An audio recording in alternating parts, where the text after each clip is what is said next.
जेव्हापासून माझी सूनबाई गरोदर राहिली होती तेव्हापासून तिने रडून रडून स्वतःला खूप त्रास करून घेतला होता. माझ्या मुलापासून लपून ती मला म्हणायची, आई मला ऑपरेशन करायचं आहे, मला या मुलाला जन्म द्यायचा नाही. आणि मी तिला ओरडायची की चुप बस मूर्ख मुली, का मूर्खासारखं बडबड करतेस. माझ्या सुनेचा रंग सावळा पडायला लागला होता, त्यामुळे माझा मुलगा रोज तिला ब्युटी पार्लरमध्ये घेऊन जायचा. तेव्हा पार्लरवाली माझ्या सुनेची मसाज आणि डोक्याची मालिश करत असायची. तेव्हा तो माझा मुलगा म्हणायचा की हे सगळं केल्यानंतर माझं बाळ खूप सुंदर जन्माला येईल आणि बाळाच्या आईला डिलिव्हरी होताना त्रास होणार नाही. माझी सून प्रत्येक वेळी रडून आतमध्ये जायची, कारण तिला मसाज करून घ्यायची नव्हती. मी माझ्या मुलाला थांबवण्याचा प्रयत्न करायचे, पण तो म्हणायचा, आई या मसाजमुळे बाळ सुदृढ जन्माला येईल आणि आईच्या तब्येतीवर सुद्धा चांगला असर पडेल, तिला डिलिव्हरी होताना काही त्रास होणार नाही. हे ऐकून मी शांत राहायचे. मला पण वाटायचं की माझी सुनबाई कायम आनंदी राहू दे आणि एका सुदृढ मुलाला जन्म देऊ दे. तसे ही चांगलीच गोष्ट होती. मसाज करण्यासाठी एक मुलगी माझ्या सुनबाईला आतमध्ये घेऊन जायची. पण एक विचित्र गोष्ट होती की जेव्हा ती मुलगी बाहेर यायची ती प्रत्येक वेळेस दुःखाने म्हणायची की तुमची सुनबाई तर काहीच कामाची नाही. आणि जेव्हा सुनबाई बाहेर यायची तेव्हा ती खूप घाबरलेली असायची. माझ्याकडे भरल्या डोळ्यांनी पाहायची आणि काहीच न बोलता चुपचाप बाहेर गाडीत जाऊन बसायची. तिच्या डोळ्यात माझ्याकडून अपेक्षा दिसत होत्या, जसे काही तिला मला म्हणायचे होते की तिची मदत का नाही करत. ती दिवसेंदिवस इतकी कमजोर व्हायला लागली होती की प्रत्येक क्षणी ती स्वतःमध्ये हरवलेली दिसायची. ना चांगले खानपान करायची, ना आराम करायची. कधी कधी माझा मुलगा सुद्धा तिला विचार करण्याच्या नजरेने पाहायचा. मी खूप वेळा प्रयत्न केला होता की तिच्याशी मैत्री करून तिच्या मनात काय आहे ते जाणून घेऊ, पण ती काही सांगायची नाही. फक्त म्हणायची की मला या बाळाला जन्म नाही द्यायचा, मला अबॉर्शन करायचं आहे. सुनबाई गरोदर राहिल्यापासून आता 5 महिने पूर्ण झाले होते. मी तिला डॉक्टरांना दाखवले. डॉक्टर म्हणाले की मॅडम, तुमची सुनबाई कोणत्या तरी गोष्टीच्या दबावाखाली आहे, ज्याच्यामुळे बाळाला धोका निर्माण होऊ शकतो.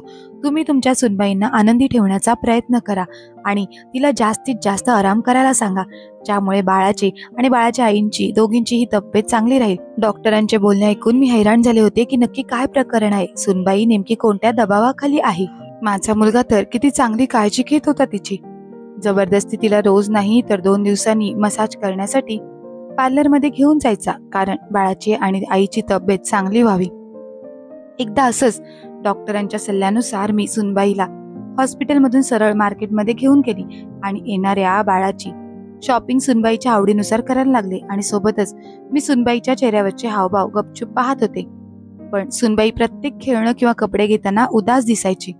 संध्याकाळी जेव्हा मी घरी आलो तेव्हा माझ्या मनात हाच विचार होता की सुनबाई असे का वागत आहे. सुनबाईच्या अशा वागण्यामुळे मला आता खूप टेन्शन यायला लागले होते. सकाळी जेव्हा मुलाने पार्लरमध्ये जाण्यासाठी सांगितले तेव्हा मी पटकन सुनबाईकडे पाहिले, पण तिच्या चेहऱ्यावर मला खूप सारे टेन्शन दिसू लागले. 10 वाजायच्या सुमारास आम्ही सगळे पार्लरमध्ये पोहोचलो आणि तिथे तीच मुलगी होती जी पहिल्यापासून सुनबाईची मसाज करायचे. आणि ती तयार होऊन बसली होती. तिने एका विचित्र नजरेने आमच्याकडे पाहिले आणि सुनबाईला एका रूमकडे जाण्याचा इशारा केला. मी सुनबाईकडे पाहिले तर तिचे डोळे अश्रूंनी भरले होते. तेव्हा मला संशय येऊ लागला की कोणीतरी गोष्ट नक्कीच आहे, ज्याच्यामुळे सुनबाई इथे पोहोचल्यानंतर जास्तच टेन्शनमध्ये येते. सुनबाई जेव्हा आतमध्ये गेली तेव्हा मुलाने मला बाहेर बसण्यासाठी सांगितले आणि स्वतः कोणत्या तरी कामासाठी ऑफिसला निघून गेला. मी या संधीचा फायदा उचलला आणि दबक्या पावलांनी त्या खोलीकडे जायला लागले. त्या खोलीच्या दरवाजावर जेव्हा मी थांबले तेव्हा मला हलका हलका आवाज येत होता. मी दरवाजा हलकासा थोडा पुढे केला आणि आतील दृश्य पाहिले, पण आतील दृश्य पाहून माझ्या पायाखालची जमीनच सरकली. माझी सुनबाई हुंदके देऊन रडत होती, कारण तिथे तिचा मसाज नाही तर तिच्यासोबत मी मुंबईमध्ये एका चांगल्या परिसरात राहत होते. मी, माझा मुलगा आणि माझा नवरा आम्ही आमच्या जीवनामध्ये खूप खुश होतो. लग्नानंतर मला 2 वर्षांनी मुलगा झाला होता. माझ्या माहेरी खूप गरीब परिस्थिती होती. माझ्या लग्नानंतर 3 वर्षांनी माझ्या एकुलत्या एक भावाचे सुद्धा लग्न झाले होते. माझ्या भावाला बायको खूप समजूतदार आणि सुंदर भेटली होती. सगळ्यांसोबत मिळून मिसळून राहणारी, सगळ्यांची काळजी घेणारी आणि संस्कारी मुलगी ती मला पहिल्या दिवसापासूनच खूप आवडली होती. मी कधीही माहेरी गेली तर ती माझ्या मुलाला खूप प्रेम द्यायची. मी विचार करून ठेवला होता की जर माझ्या भावाला मुलगी झाली तर तिचे लग्न मी माझ्या मुलासोबत करेन, तिला माझी सुनबाई बनवेल. मला खूप घाई झाली होती की कधी ती मुलगी या जगात येईल आणि तिला मी माझी सून बनवेल. हे सगळं मी माझ्या मनात साठवून ठेवलं होतं. वेळेच्या आधी मला माझा विचार कोणाला सांगायचा नव्हता. जवळजवळ त्याच्या लग्नाच्या 1 वर्षानंतर माझ्या वहिनीने आनंदाची बातमी सांगितली होती की ती प्रेग्नंट आहे. मी खूप खुश झाले होते. जेव्हा 9 महिने पूर्ण झाले आणि तिला हॉस्पिटलमध्ये नेले, तेव्हा काही तासांनंतर जी काही बातमी ऐकली होती त्यामुळे मी थोडी उदास झाले होते, कारण मुलगा जन्माला आला होता. मी माझ्या मनाला समजावले होते की चला, काही हरकत नाही, पुढच्या वेळेस नक्कीच मुलगी जन्माला येईल. आणि तब्बल 2 वर्षांनंतर माझी वाट पाहणे संपले, कारण बाबाच्या घरी मुलगी जन्माला आली होती, जिचे नाव त्यांनी राधिका ठेवले होते. तेव्हाच आनंदाच्या भरात मी घोषणा केली की हिला आम्ही माझी सून बनवणार. तिचे लग्न माझ्या मुलासोबत, केतन सोबत लावून देणार. नवऱ्याने पहिले सांगितले होते की ती अजून छोटी आहे, पण माझा हट्टापुढे सगळे तयार झाले. माझा भाऊ आणि वहिनी सुद्धा माझ्या निर्णयामुळे खूप खुश होते. जेव्हा दोन्ही मुलं तरुण झाली तेव्हा मी साखरपुडा करण्याबाबत बोलले. राधिका तर शांत होती, पण माझा मुलगा केतन पूर्णपणे बिघडला होता. म्हणत होता की त्याने राधिकाला त्या नजरेने कधी पाहिलीच नाही, त्याला हे नाते मान्य नाही. पण मी सुद्धा हट्ट केला की जसे केतनचे शिक्षण पूर्ण होईल आणि त्याला नोकरी लागेल तेव्हा मी त्याच्या मर्जीचा विचार न करता त्याचे लग्न राधिका सोबत लावून देईल. सगळी तयारी मी खूप खुश होऊन केली होती, पण केतन मात्र खूप नाराज होता. जर कधी मी त्याला कोणती गोष्ट दाखवून त्याला विचारायची की हे कसं आहे, तेव्हा तो म्हणायचा की मला याच्यामध्ये काहीच इंटरेस्ट नाही. हे ऐकून मी मनातल्या मनात उदास होऊन जायचे आणि विचार करायला लागायचे. पण नंतर प्रत्येक वेळी त्याचे बोलणे मी या कानाने ऐकून त्या कानाने सोडून द्यायचे. आणि शेवटी तो दिवस आला ज्या दिवशी राधिका माझी सून बनून या घरात आली. माझा नवरा सुद्धा खूप खुश होता, कारण राधिकाच्या रूपात आम्हाला आमची सुनबाई आणि मुलगी दोन्ही सोबत मिळाले होते. पण केतन तर खूप रागात होता. मी खूप मुश्किलीने माझी शपथ देऊन त्याला सुनबाईकडे पाठवले होते. रात्रभर मी ओम नमः शिवाय ओम नमः शिवायचा जप लावला होता. तब्बल 1 आठवड्यानंतर ते एकमेकांसोबत बोलायला लागले होते. माझा मुलगा लाख वाईट असेल पण नालायक नव्हता. सगळं काही चांगले चालले होते. काही दिवसानंतर आम्ही सांगितल्यामुळे केतन राधिकाला फिरायला सुद्धा घेऊन गेला होता. 15 दिवसानंतर ते फिरून आले आणि येताना खूप सारी शॉपिंग करून घरी पोहोचले होते. आल्यानंतर केतन मला म्हणाला की आता सांभाळ तुझ्या सुनबाईला, माझी सुट्टी आता संपणार आहे. उद्या पूर्ण दिवस आराम करेल आणि परवा मी ड्युटीवर जाईन. मी सुनबाईला खूप सारे प्रेम दिले आणि माझ्यासोबत बसवले आणि तिला विचारायला लागली की तुम्ही दोघे कुठे कुठे गेला होतात, काय काय मजा मस्ती केली, तिकडचे हवामान कसे वाटले, माझ्या मुलाने तुला त्रास तर काही दिला नाही ना, शॉपिंग काय काय केली. हे ऐकून माझी सुनबाई फक्त हसली होती, ती काहीच बोलली नाही. मग मी सुद्धा तिला परत काही विचारले नाही. मग दुसऱ्या दिवशी तिच्याकडून किचनमध्ये गोड शिरा करून घेतला आणि देवाला नैवेद्य दाखवला आणि तिथून पुढे माझ्या सुनबाईने किचनमध्ये काम करण्यास सुरुवात केली. आमच्या घरी परंपरा होती की बाहेरच्या कामांना मोलकरीण लावली तरी चालेल, पण किचन हे घरातल्या स्त्रीने सांभाळले पाहिजे. यामुळे घरच्यांच्या मनात स्त्रीबद्दल इज्जत निर्माण होते. त्यामुळे किचनचे सर्व काम म्हणजे नाश्ता, जेवण, चहा पाणी सगळं मी स्वतः करत होती. पूर्ण घराची साफसफाई, भांडी, कपडे धुणे यासाठी मोलकरीण ठेवली होती. राधिकाला मला स्वयंपाक शिकवायचा होता, त्यामुळे रोज आम्हाला काहीतरी नवीन लागत होते. कधी बिर्याणी तर कधी भाजी, भाकरी तर कधी गाजरचा हलवा. माझ्या घरात आनंदाचे वातावरण निर्माण झाले होते. मी ज्या अर्थाने माझ्या भावाच्या मुलीला सून बनून घरी आणली होती ते आता पूर्ण झाले होते. मला विश्वास होता की माझ्या वहिनीची मुलगी तिच्यासारखीच असेल, त्यामुळे माझ्या घरात आनंदाचे वातावरण निर्माण झाले होते. नवरा सुद्धा माझ्या निर्णयाला दाद देत होता. मुलगा सुद्धा वेळेबरोबर खूप खुश तर नाही पण समजदार झाला होता. आणि अशाच प्रकारे दिवस सरत गेले आणि 1.5 वर्ष कसे गेले समजलेच नाही. आता मी मनातल्या मनात छोट्या पाहुण्यासाठी वाट पाहत होते आणि देवाला प्रार्थना सुद्धा करत होते की लवकरात लवकर माझ्या घरात ही आनंदाची बातमी येऊ देत. त्याच वेळेस 3 महिन्यानंतर राधिकाने हा आनंद आम्हाला दिला होता. जेव्हा एक दिवशी ती किचनमध्ये काम करत होती तेव्हा मी सुद्धा तिला मदत करत होते. तेव्हा अचानक तिची तब्येत बिघडली. ती तिथून पळत तिच्या रूममध्ये गेली आणि मी सुद्धा गॅस बंद करून किचनमधून तिच्या मागे रूममध्ये पोहोचले.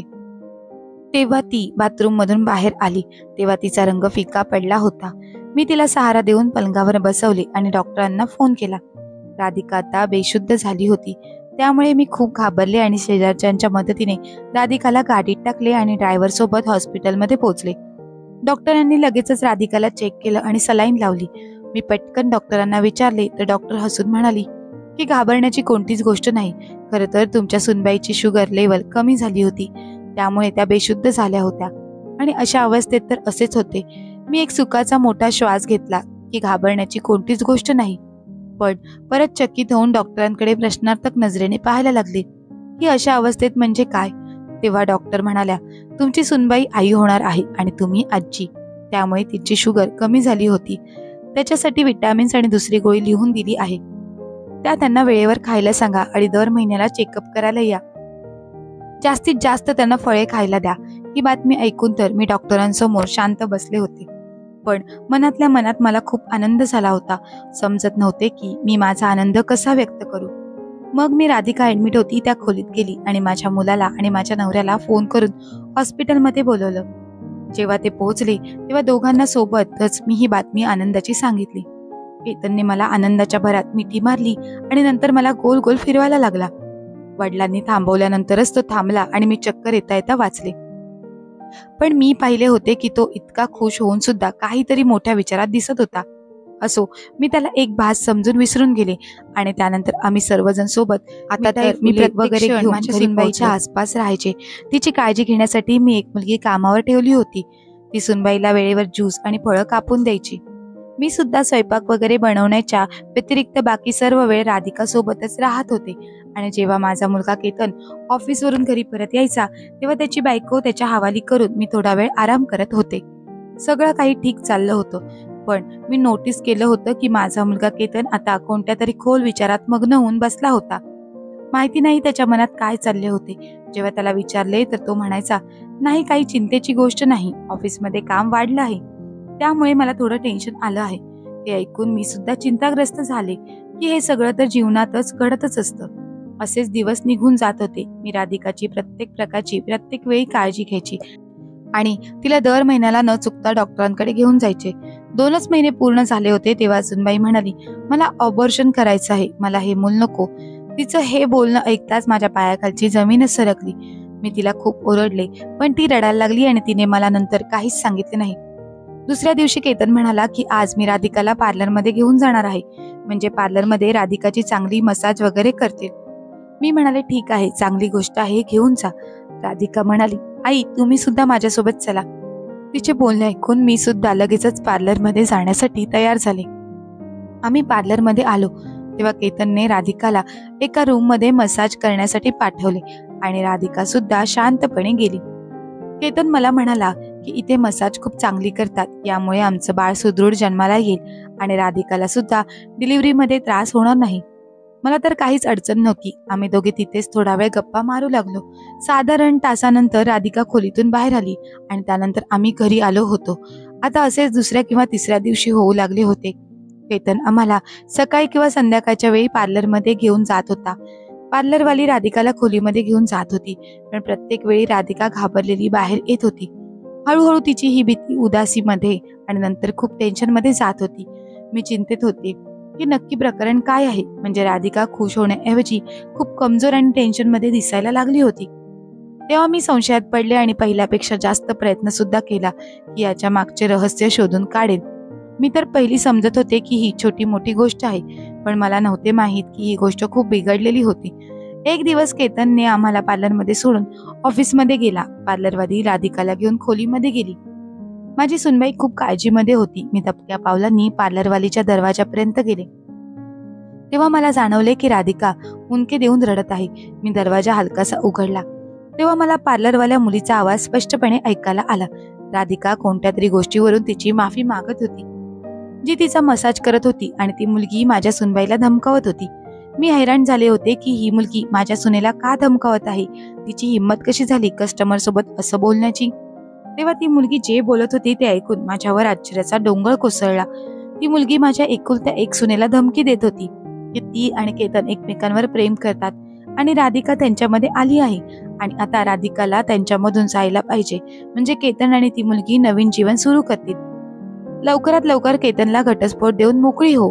पण गोष्ट येथे संपत नव्हती. ती मुलगी तर हे सुद्धा म्हणत होती की राधिकाला अबॉर्शन करायला हवे. जर केतन आणि राधिका एकत्र राहणार नसतील तर त्या मुलाला कोण सांभाळेल. ती मुलगी राधिकाला धमकी देत होती की जर राधिकाने हे कोणाला सांगितले तर तिला जिवंत मारले जाईल. अरे देवा, इतक्या मोठ्या धमक्या, त्यासुद्धा त्या व्यक्तीला ज्या व्यक्तीचे मन खूपच कमजोर होते. ती व्यक्ती स्वतःचे दुःख आणि अडचणी फक्त स्वतःपुरतेच ठेवत होती. कदाचित म्हणूनच मागच्या महिन्यात डॉक्टरांजवळ चेकअप करण्यासाठी गेलो होतो, तेव्हा डॉक्टरांनी सांगितले होते की तुमची सुनबाई कोणत्या तरी मोठ्या दबावाखाली आहे, तिला खुश ठेवत जा. आणि माझी सुनबाई राधिका सुद्धा त्या मुलीला घाबरून म्हणायची की तिला अबॉर्शन करायचं आहे. मला आता माहिती झाले होते की हा सगळा प्लॅन त्या पार्लरवाल्या मुलीचा आहे आणि माझा स्वतःचा मुलगा त्या मुलीला सामील आहे. पण माझ्या मुलाला हे नव्हते माहीत, राधिका सारख्या मुलीला सोडल्यानंतर तो आयुष्यभर पस्तावेल. ती मुलगी केतनला म्हणायची की तुझ्या होणाऱ्या बाळाला मी सख्या आईपेक्षा जास्त प्रेम देईन आणि सांभाळेन. आणि या उलट कोमलला ती मुलगी म्हणायची की तू या बाळाला जन्म देऊ नको, नाहीतर मी तुला आणि तुझ्या बाळाला जिवंत मारून टाकेल.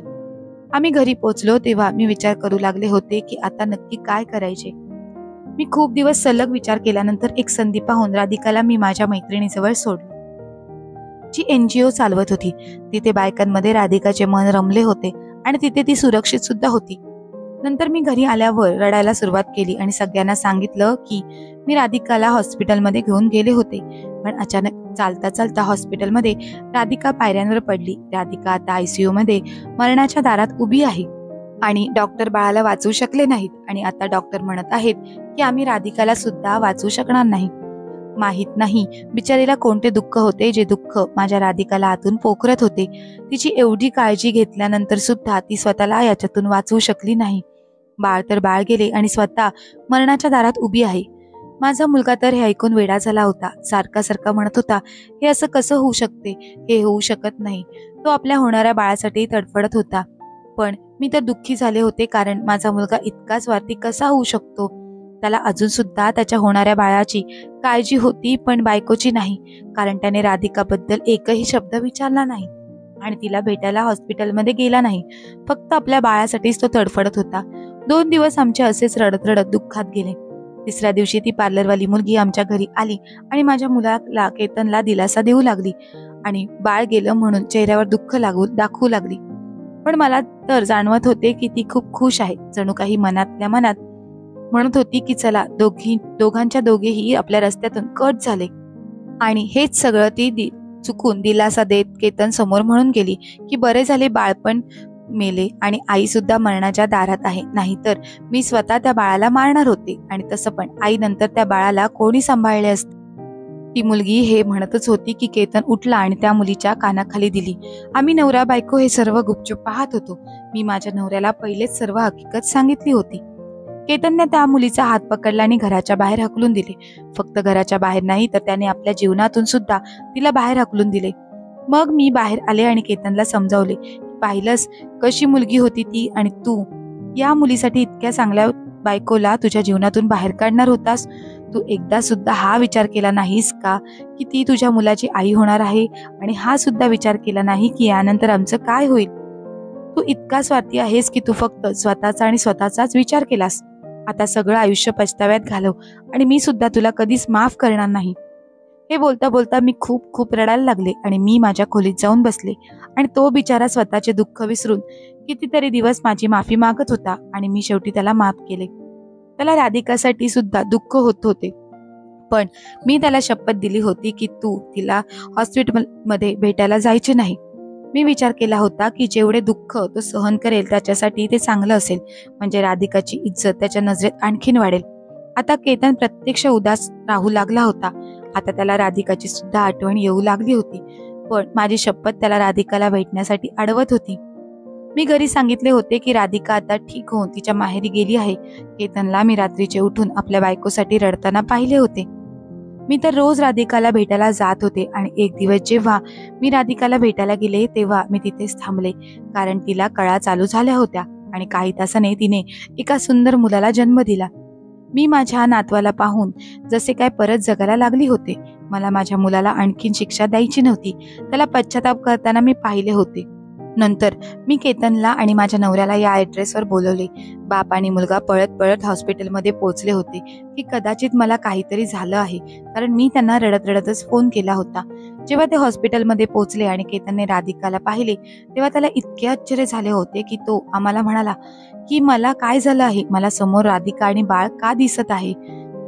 मी त्याच्या खांद्यावर हात ठेवला आणि त्याला विश्वास दिला की ती तुझी बायको राधिकाच आहे आणि बाळ आहे.